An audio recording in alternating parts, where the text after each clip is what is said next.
Hey guys, it's me. Welcome back to my channel where we talk about all things money. Today we are talking about how being poor as a kid really affects your money as an adult. Let's get into it. The first way that being poor as a kid can affect your money as an adult is not having enough knowledge. If you grew up in poverty, chances are you weren't around adults who knew much about managing money either. And so they didn't have the tools or the skills necessary to pass down any type of wealth-building strategies to you.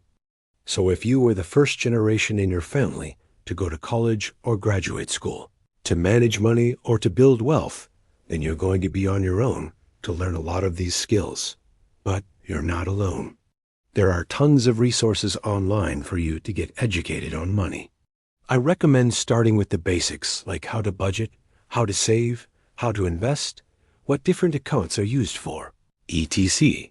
YouTube has tons of great channels for financial education. My favorite is a channel called Financial Tortoise. She covers everything from beginner personal finance basics to investing and retirement. Make sure to check her out. The second way that being poor as a kid can affect your money as an adult is not having enough support. Growing up poor means that you likely had to face more obstacles than other kids your age, and some of those obstacles may have even come from family members. You might have had parents who couldn't afford to give you the extra help you needed with homework, the right clothes to wear to school, or even basic necessities like food or health care. The stress of living in poverty can also take a toll on your parents, and it can cause them to make bad decisions which can lead to unstable environments for their children. This could mean losing a home or getting evicted, having inconsistent employment, struggling to pay for utilities, or having frequent arguments between parents. Any of these situations can lead to unstable households and can make it difficult for a child to succeed in life. If this is your situation, know that there are people who want to help you. Don't be afraid to reach out to your community for help. You can contact your local Department of Social Services to see if you qualify for any programs that can help you with education, housing, or employment.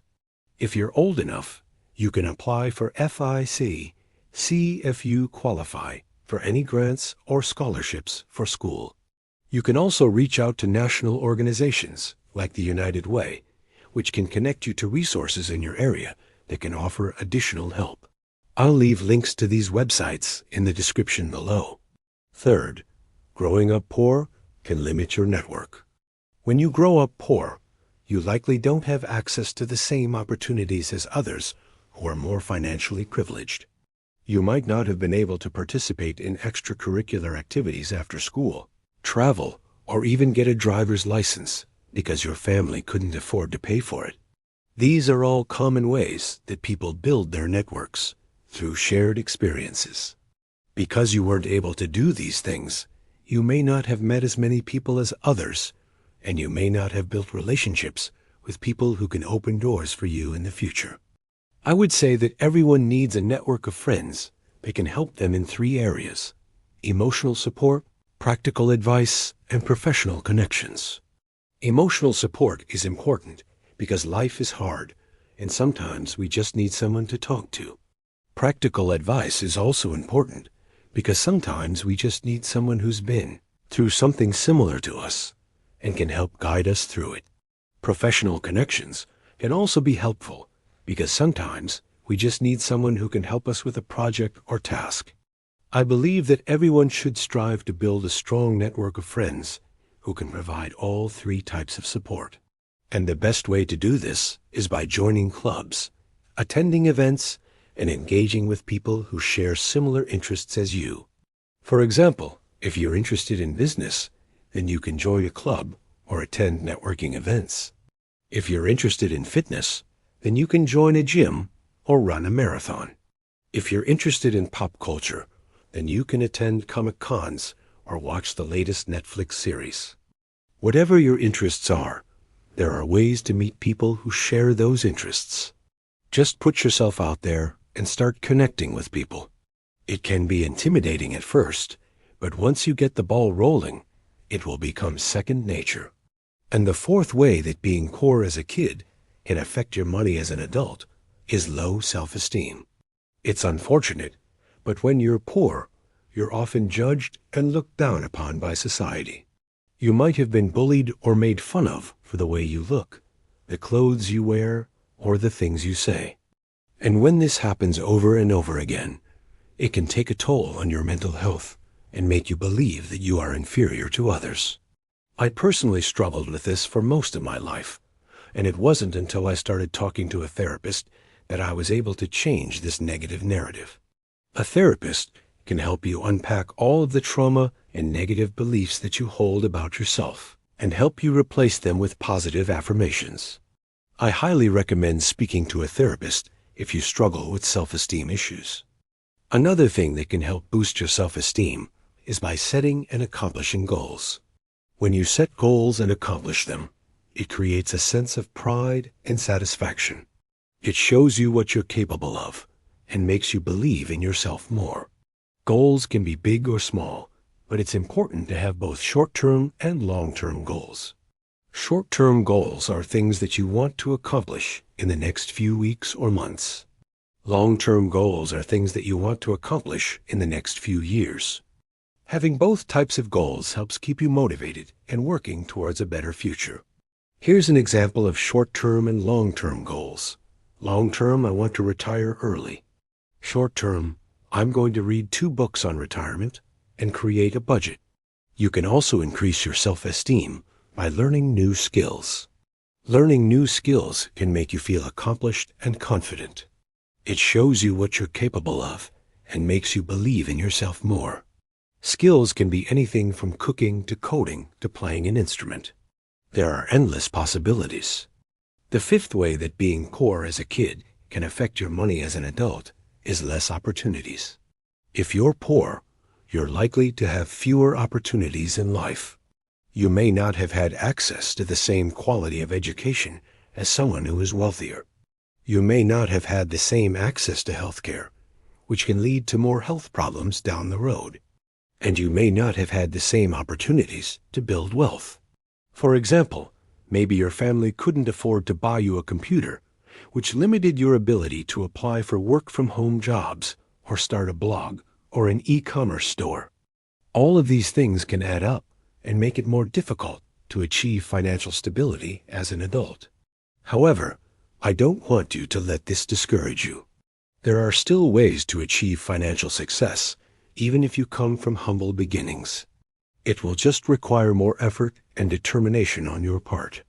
One way to overcome this disadvantage is by focusing on developing skills that are in high demand. This way, you'll be able to find a job that pays well and allows you to build wealth. Some examples of high-demand skills include coding, digital marketing, and project management. You can develop these skills by taking online courses, reading books, or attending workshops. It's never too late to learn new skills and set yourself up for success. Now I want to touch on a very sensitive topic that is rarely discussed when it comes to finances, and that is the correlation between being poor and being a victim of the system. Growing up poor can make you a victim of the system. What do I mean by that? Well, when you're poor, you're more likely to live in areas that are considered food deserts. You may not have easy access to healthy food options, which can contribute to poor health outcomes. You may not have access to quality health care, which can also contribute to poor health outcomes. You may not have access to safe and affordable housing, which can lead to unstable living situations. And you may not have access to quality education, which can limit your opportunities in life. All of these things can make it more difficult to escape poverty. It can create a cycle that is hard to break. When you're born into poverty, it can seem like the deck is stacked against you, like the odds are just not in your favor. It can feel like no matter what you do, you're just not going to be able to make it out. But that's not always true. I know people who have overcome incredible odds and made something of themselves despite coming from nothing. It's possible, but it takes a lot of hard work and dedication. It also helps to have a support system in place. If you have friends or family members who believe in you and support your goals, it can make a huge difference. They can provide you with emotional support, practical help, and connections that can help you succeed. Alright guys, that's it for today's video. If you found this video helpful, please give it a thumbs up. I grew up with enough money supplied by my parents to cover all of my basic needs, but never more than that. We were not rich. We were not poor. We were middle class. And being in this position gave me one massive advantage over those who grow up below or above this economic line. In today's video, I want to talk about how being poor can shape your money habits forever. Now, I don't want to generalize too much here, but there are some broad patterns that I've then noticed between people who grew up poor and their approach to money. Let's jump right into it. Number 1, they live paycheck to paycheck. If you grew up poor, you most likely lived paycheck to paycheck. And when you continue to live paycheck to paycheck into adulthood, you have very little room for savings. But if you save even just a small amount each month, you can take control of your financial future. For example, let's say you're making $3,000 a month and your expenses are $2,700 a month. You're spending everything you earn and living paycheck to paycheck. So if you were to save 10% of what you make, you'd have an extra $300 every single month. Over time, this could add up to thousands of dollars. And if you invested this money in stocks or real estate, you could multiply your wealth exponentially. It doesn't sound like much at first, but even saving a small amount can make a huge difference over time. The next thing I've noticed is that they struggle to make big purchases. People who grow up poor often avoid making big purchases unless it's absolutely necessary. This is because they've learned that making large purchases can lead to financial problems. This can be a good thing if you avoid lifestyle inflation, but it can also prevent you from making smart investments that can pay off in the long run. For example, let's say you're thinking about buying a house. A realtor might tell you to think of a home as an investment. They're right. Home prices appreciate on average about 3% per year. However, if you view your house as an investment and nothing else, then you'll miss out on the emotional benefits of having a place to call home. That's why I try to look at things from different angles so that I don't miss out on opportunities. When it comes to buying a car, for example, I look at it as a tool to get me from point A to point B, but also an asset that I can sell later for a profit. In fact, I bought my Tesla Model 3 specifically because I knew it would hold its value better than most cars. And that was exactly what happened. When I sold it, I got almost the same amount that I paid for it 3 years prior. Of course, this strategy doesn't work with all cars, but you have to look at things from different angles. The same goes for college, which we'll talk about in just a bit. They prioritize material possessions. As children, we want everything that we see, but as we grow up, our desires become more refined, and we realize that not everything is worth getting. However, many people who grew up poor tend to prioritize material possessions.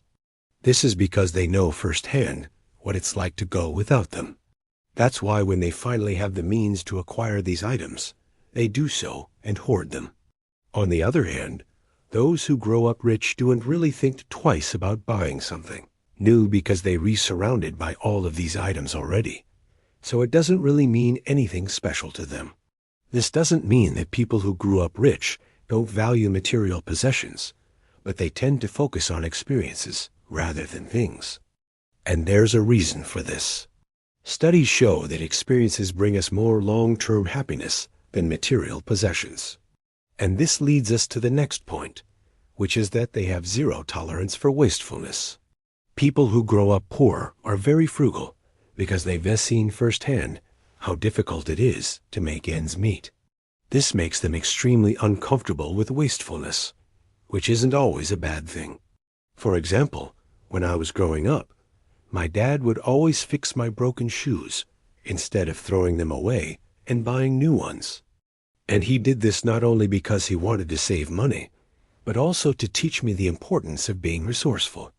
However, sometimes being too frugal can lead to missed opportunities. For example, Let's say you have a leaky faucet. Some people would fix it immediately because they don't want to waste water. Others would put it off because they don't want to waste time or money on such a small issue.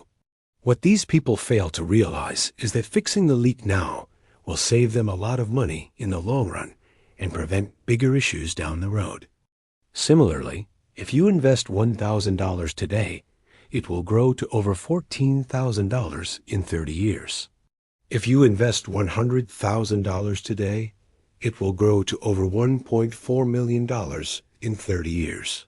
So sometimes it's worth sacrificing a little bit now for a greater reward later. They don't trust banks. People who grow up poor often do trust banks because they know firsthand how devastating it can be to lose everything they have. During the Great Depression, people lost their entire life savings due to bank failures. And since then, people have been wary of putting their money in banks. Instead, they prefer to keep their money in cash or under the mattress where they believe it's safer. However, what these people fail to realize is that inflation erodes the value of their money over time. That's why it is important to invest in assets that can generate a return higher than the rate of inflation.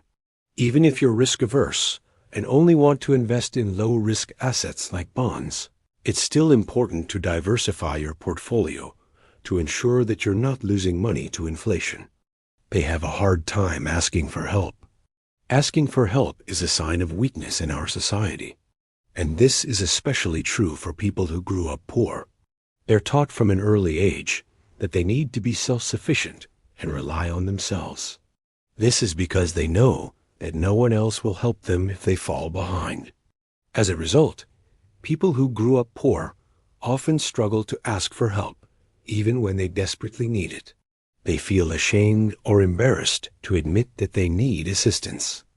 But this can be detrimental to their success because sometimes you need to ask for help to achieve your goals. This doesn't mean that you should constantly rely on others, but it's important to know when to ask for help. For example, if you're struggling to fix a broken appliance, it might be easier and cheaper to hire a professional than to waste your time trying to figure it out on your own. Similarly, if you're starting a business and lack expertise in a certain area, it's wise to seek guidance from someone who has experience in that field. They struggle with setting boundaries. Many people who grow up poor struggle to say no to others, even when they don't want to do something. They feel pressured to help others because they know what it is like to be in a tough situation. This can be a good thing if you're helping someone out of genuine kindness. But it can also lead to burnout if you're constantly taking on obligations that you don't want or need. Learning how to say no can be difficult, but it's important to establish healthy boundaries. You owe it to yourself to protect your time and energy. This leads us to the final point, which is that they struggle to accept their success. People who grow up poor often have low self-esteem because they're constantly reminded of their circumstances. This can make it difficult for them to accept success because they don't think they deserve it. As a result, they sabotage themselves by giving up easily or not trying hard enough. Many people who grow up poor have great ideas, but they never pursue them because they don't think they can succeed.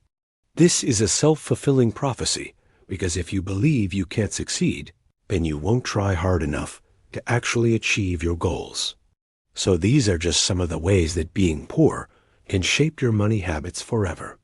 Of course, not everyone who grows up poor will exhibit all of these traits, but it is important to be aware of them because they can hold you back from achieving your financial goals. Do you have any thoughts on this topic? I'd love to hear from you in the comments below. And if you found this video helpful, please don't forget to hit the like button and subscribe for more content. Thanks for watching, and I'll see you in the next one. They say that money doesn't grow on trees, but if you have the right kind of tree, it can certainly do so.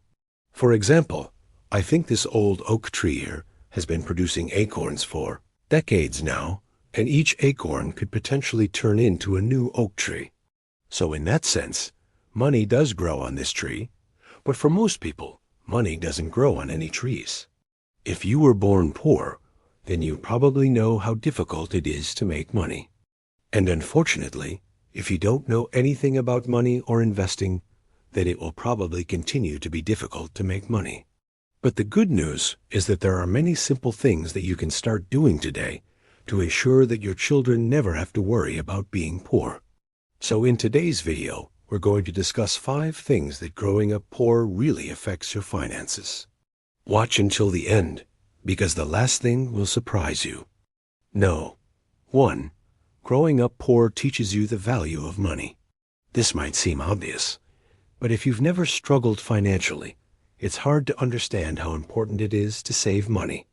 You take for granted all of the little luxuries in life and waste money on things you don't need. When you grow up poor, every dollar is precious. Every cent counts. And you learn from a young age that you need to work hard to earn your money. You'll always be thinking of ways to save money and make the most of what you have.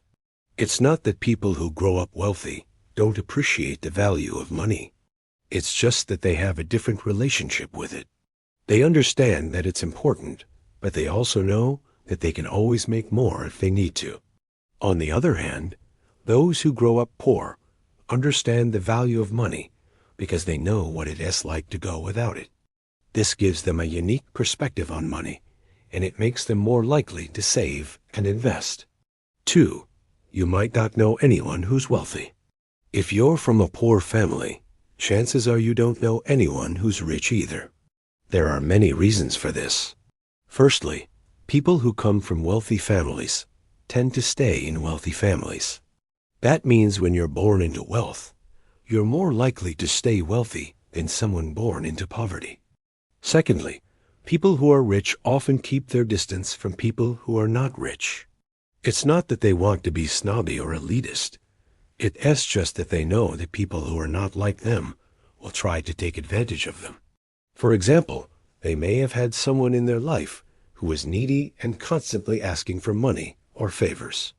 As a result, they become very careful about who they let into their lives.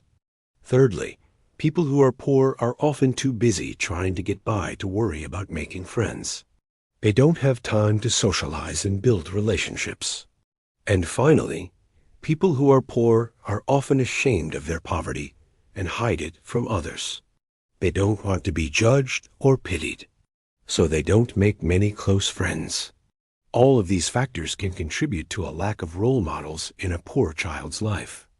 Without positive role models, it's much harder for a child to believe that they can achieve success and wealth themselves. 3. You might not have access to quality education. Education is one of the most important things that we can give our children. It is the key to their future success. However, many children from poor families do not have access to quality education. Some schools in poor areas are underfunded and overcrowded. They don't have enough books or supplies for their students, and they can't offer the same opportunities as schools in wealthier areas. In addition, children from poor families are often too busy trying to help their parents make ends meet to focus on their studies.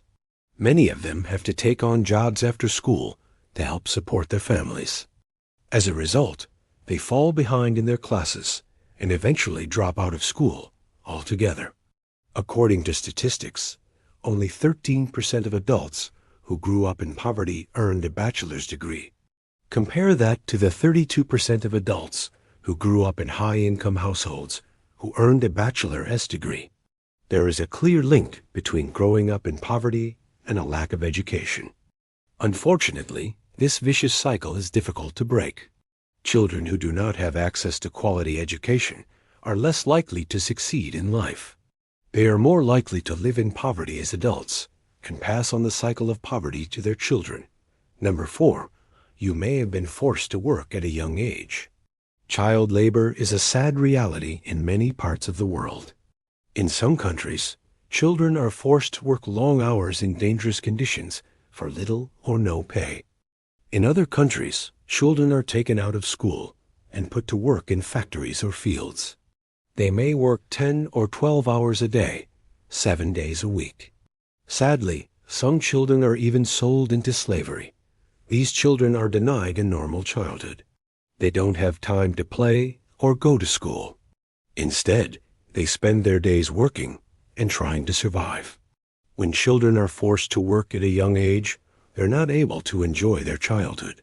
They don't have time to play or go to school. Instead, they spend their days working and trying to survive. This can have a negative impact on their development, and it can make it difficult for them to succeed in life. Working at a young age can also teach children bad financial habits. For example, it can make them think that it's normal to work long hours for little pay. It can also make it difficult for them to save money because they'll be spending most of their earnings on basic necessities like food and clothing. And no, 5, you won't have the confidence to ask for help. Asking for help is an important skill, but it's something that many people struggle with, especially those who grew up poor. When you're poor, you learn to rely on yourself at a young age. You have to be strong and independent because no one else is going to help you. Asking for help is seen as a sign of weakness. It's something that you just don't do. Sadly, this attitude can carry over into adulthood. Many people from poor backgrounds struggle to ask for help when they need it. They feel like they should be able to handle everything on their own. But the truth is, we all need help sometimes. Not asking for help when you need can have a negative impact on your life.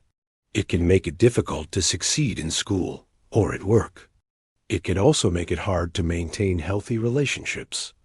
Asking for help is not a sign of weakness. It's a sign of strength. It takes courage to admit that you need help, but it's the best way to get through tough times.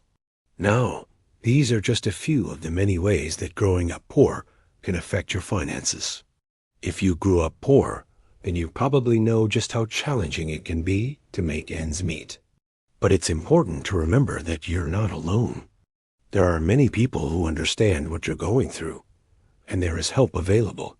With a little bit of effort, you can improve your financial situation and create a better life for yourself and your family. Thanks for watching. I think we all know someone that was really rich at some point, and then they lost a lot of money. Maybe it was an inheritance, or they had a business and it crashed and burned, or maybe they just spent their whole paycheck before payday. But regardless, these people always seem to go back to being broke. And once they get a little bit of money again, they start spending it like crazy because they're afraid they'll be broke again tomorrow. Does this happen to you? In today's video, we're going to talk about why does being broke affect your money habits forever. It's me, and this is my channel where I tell it like it is about money. The first reason is because when you're broke, you don't have the luxury of time. When you're making 6 figures or 7 figures, you have more time to sit down and research things, whether that be researching where to invest your money or researching different ways that you can make passive income. You have more time to sit there and learn how to use the tools available to you to grow your wealth. However, when you're broke, you don't have the luxury of time because you're too busy trying to figure out how are you gonna pay your next bill or where you gonna get your next meal from. So you're spending your time trying to hustle for money instead of learning how to make money work for you. The poor spend their time trying to make money, whereas the wealthy spend their time trying to make money work for them. It's a subtle difference, but it's one that makes a huge difference in the long run. When you're broke, you're desperate for money. So if somebody tells you, hey, you can make $1,000 a day doing this, you're probably going to jump on that opportunity, even though it might not be a good opportunity for other people. Because when you're broke, you're willing to do whatever it takes to make money. Now, that desperation can be a great motivator, but it can also lead you into some really bad decisions. If you're desperate for money and somebody comes along and tells you, hey, you can make $1,000 a day with no experience, no education, no certifications needed, all you have to do is give me half of everything you make for 3 years.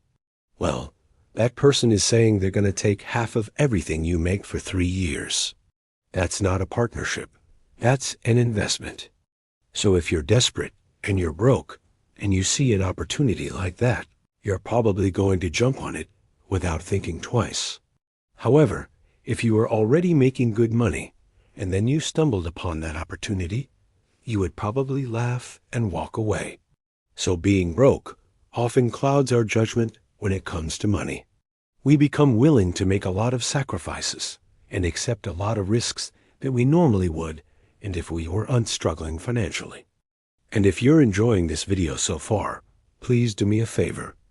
Go ahead and hit that thumbs up button. It helps me out so much. And if you're not subscribed, consider subscribing. It also helps me out. The third reason is that when you're broke, you don't have a safety net. So if something goes wrong or something unexpected happens, it can be really hard to recover. For example, if your car breaks down, you don't have enough money to fix it. You might have to walk everywhere or take public transportation until you can save up enough money to fix it.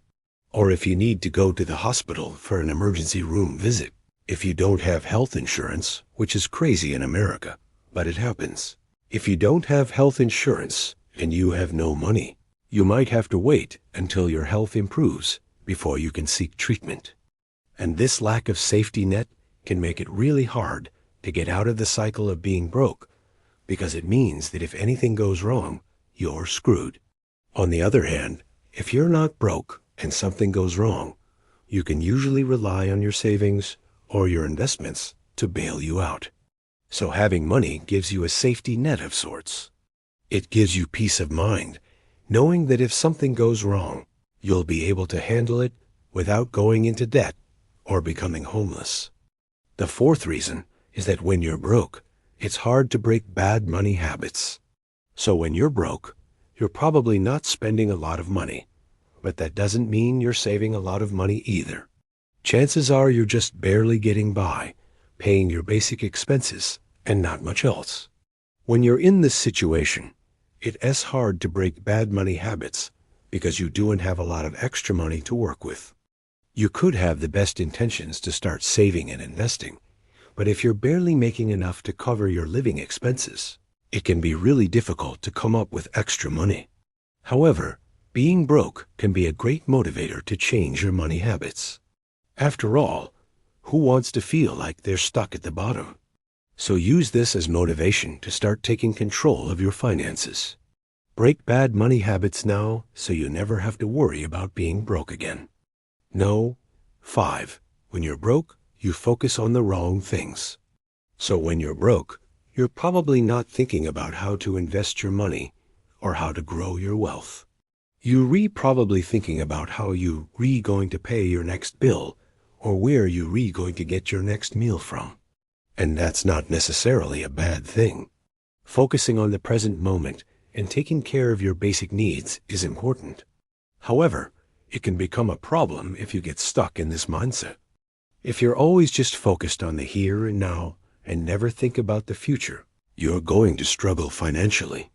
When you're broke, it's important to stay present and take care of your basic needs. But it's also important to keep your eye on the ball and think about the bigger picture.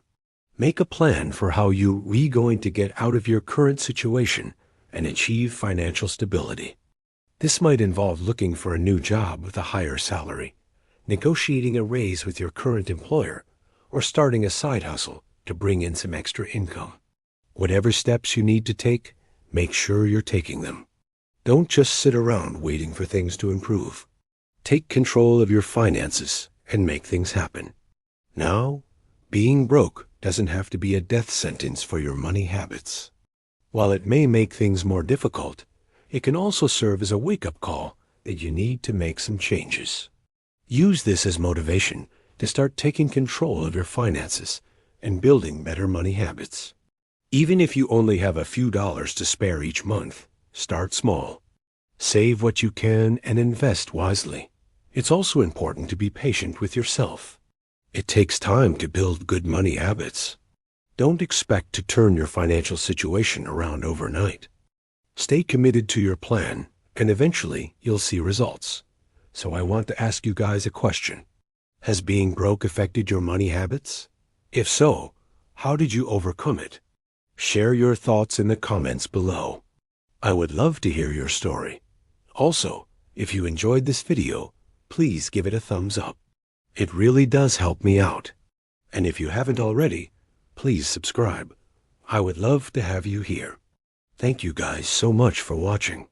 Have a great day.